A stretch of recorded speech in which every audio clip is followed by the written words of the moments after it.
I never heard a human being, as I put it, with 2 arms and 2 legs and a mouth. Never heard anybody speak like that before.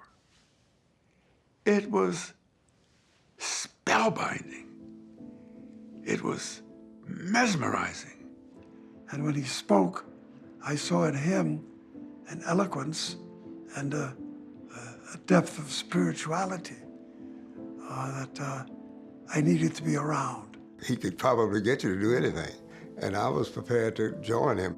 He was doing what I've been reading about, and thinking about and talking about. What he conveyed to me was that it was terribly frightening and dangerous and terrible, but also that this was the most important thing a person could be doing. 2 words that kept us going in the civil rights movement, those of us who were there: sacrifice and risk.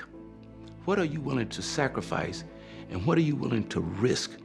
So this whole idea of the church being involved in stuff outside of the church, in the streets and community, because I thought church was, within those 4 walls. But here he's talking about us taking action and from a spiritual base. And that was an obligation that we had even, to try to help change the community. I was not always nonviolent, but we learned to accept that and doing demonstrations and things like that. So we grew into the nonviolent concept of how do we live like that. I didn't think I could, but I found myself doing just that. You get knocked down and you stand back up. You get knocked down and you stand back up, right? And you do that enough, and what you're talking about begins to register, right? That you're not just talking. When when we decided to go to Birmingham, for instance, he said, some of us are gonna die. He said, now I know they're after me, but don't worry, I can preach you into heaven.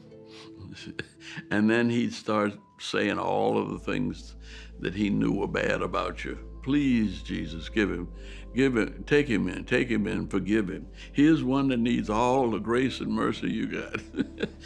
But he'd have us laughing at our own death.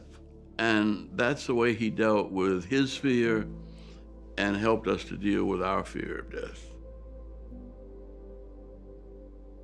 The opposite of good is not evil. The opposite of good is indifference. And that was the center for him of the prophetic message. Never to be indifferent to other people's suffering. I think the I Have a Dream, it's probably the greatest oration we've had in this country since the Gettysburg Address, really. He, standing in front of Lincoln, he linked the movement back to Thomas Jefferson. That's what transformed a Southern black movement into a national integrated movement. That's what brought the churches in. That's what brought the labor unions in. It brought the liberal intellectuals in. Every American could identify with that I Have a Dream speech. I just walked up to him, took my left hand and grabbed his right shoulder and arm, took my right hand, put it in his right hand and pulled myself up close to him.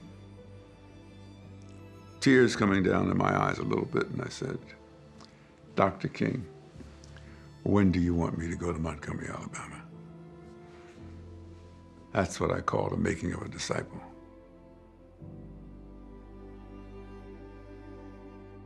And the more I followed his preachings, his teachings, the more I became committed to the fact that this is where I would spend the rest of my life. My own children say, you're too old for this. You need to stop. Stay at home. I can't knit. I don't knit. I have to do this. I have to work with young people. I have to say to the world, we are basically nonviolent. Let's work on that. Let's build that. We're not monsters.